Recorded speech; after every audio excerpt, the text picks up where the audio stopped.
कुकरेल नदी जो कभी एक नदी हुआ करती थी, आज से 50 साल पहले कुकरेल से एक नदी निकलती हुई गोमती नदी में मिलती थी।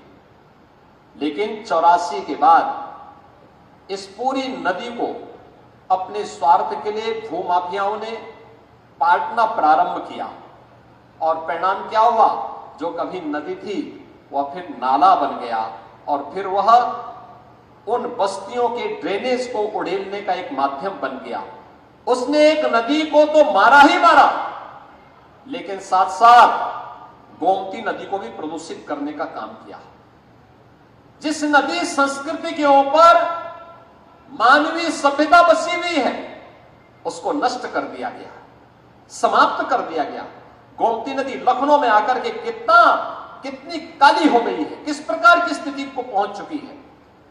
क्या इस पाप से हम कभी वंचित रह पाएंगे जो यहां पर हुआ? और इसीलिए सरकार ने तय किया कि लखनऊ में आने वाले कोई भी अतिथियों, कोई भी पर्यटकों, लखनऊ वासियों के लिए भी, प्रदेश वासियों के लिए भी हम कुकरेल में एक नाइट सफारी की स्थापना करेंगे। नाइट सफारी यहां पे लोगों के पर्यटन और मनोरंजन के साथ साथ ज्ञानवर्धन का भी एक केंद्र बनेगा, लेकिन साथ साथ इको टूरिज्म के एक बेहतरीन स्पॉट के रूप में हम पूरे कुकरेल क्षेत्र को डेवलप करेंगे।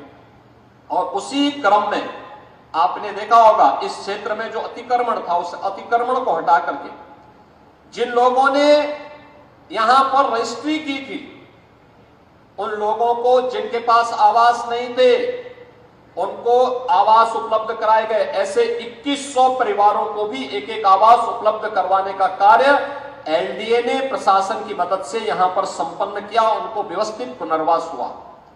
लेकिन साथ साथ जिन लोगों ने जमीन के धंधे के साथ जुड़ करके पर्यावरण को नुकसान पहुंचाने का काम किया और भूमाफिया बन करके लोगों को ठगने का काम किया, ऐसे भूमाफियाओं के खिलाफ भी कार्रवाई करते, एफआईआर लॉन्च कराते, उनके खिलाफ कार्रवाई की गई और सुप्रीम कोर्ट तक लड़ करके लखनऊ विकास प्राधिकरण ने आज इसे खाली करवाया है।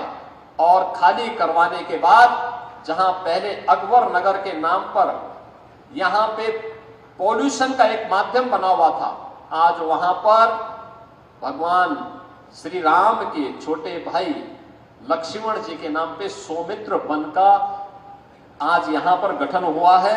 ये जो जितने भी पेड़ लगाए जा रहे हैं ये सौमित्र वन ही हैं, ये सौमित्र वन के ही हो रहे हैं। हरशंकरी के एक वाटिका मुझे भी यहां पे लगाने का अवसर प्राप्त हुआ है।